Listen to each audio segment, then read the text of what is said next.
is a tote bag a symbol of wellness? During this event, the focus is on safe and healthy fun, so just about any reminder of that would work. It was really fun. You got to come out and make some bags and, be creative with it. A few people made some fun designs. So, yeah, it was fun. What'd you think about yours that you made? It was good. I'm definitely going to give it to my sister because she loves tote bags. So, Josh is part of the Collegiate Recovery Group at UCLA. The group connected with the Westside Impact Project to offer this activity. Westside Impact Project is an extension of the Institute for Public Strategies, and we are a nonprofit organization funded by the LA County, and we primarily work on alcohol and drug-related harms in the West Side, which includes Santa Monica and Venice. And we our concentration is mostly, surrounding Westwood and UCLA. So a couple of just brief things and we'll get into it some more. We work closely with UCLA and our partners on campus to promote try to mitigate alcohol and drug related harms on campus and around the Westwood area. That mission is carried out through programs and activities like this one. This gathering is part of a series called WOW Nights. The WOW Nights first began at the beginning of the pandemic, and it was virtual to start with. And essentially it was to give students an opportunity to kind of, mental de-stressor and to hang out with their peers and do fun activities, such as, like a comedy show or trivia. The third WOW Night, held last December, was the first in-person one, and it attracted a sizable crowd. WOW Night was awesome. We had a lot of people show up. I would say close to at least 80, maybe 100 people, 100 students showed up. They were able to create tote bags with really cool programming and cool type art type thing. And then also WIP provided free sandwiches for everyone. And it took place on a Thursday night, which is what college students coined Thirsty Thursdays, where students are going out to parties on frat row.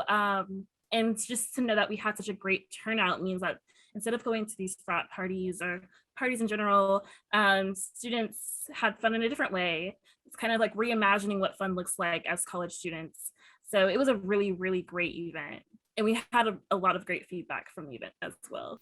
And this is the fourth WOW Night, the gathering at the UCLA Makerspace, where students explore their creativity in unique ways.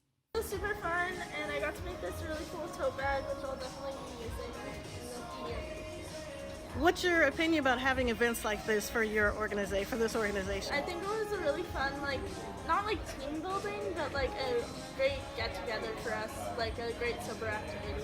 I think sometimes I get stuck in my head or I get a little bit stressed out, and so it's kind of nice to be able to try something new. It's particularly good for this group, right, the Collegiate Recovery Program, because it is a sober space, it's a sober community, right? I work with as I mentioned, Collegiate Recovery Program. We work in tandem with the Brewers for Recovery, which is a student registered organization, right? And so we come and just create spaces, or sober spaces, right? We know the challenges of it is being at a university where everything is celebrated with alcohol and drugs and access to that, right? So we just carve a space where folks could feel free of those social pressures and come and just be them sober, beautiful themselves. The WOW Nights are just one example of the different kinds of events colleges can develop in the ongoing effort to infuse the student community with healthy, productive fun.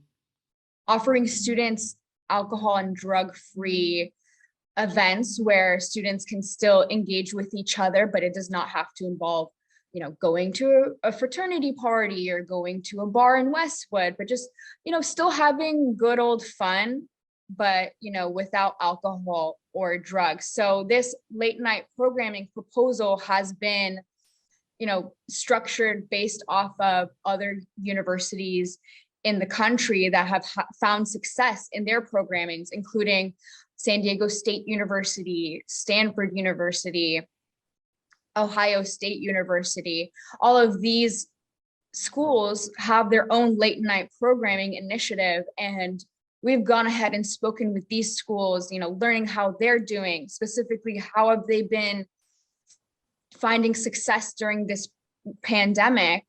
And we're coming together to create this proposal and hopefully soon meet with UCLA administration to propose, that UCLA also has similar methods to these universities to open a late night program within the university and offer students that alcohol and drug-free fun.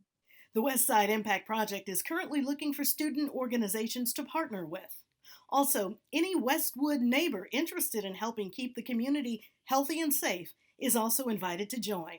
If interested, find the Westside Impact Project on social media or email impact@publicstrategies.org.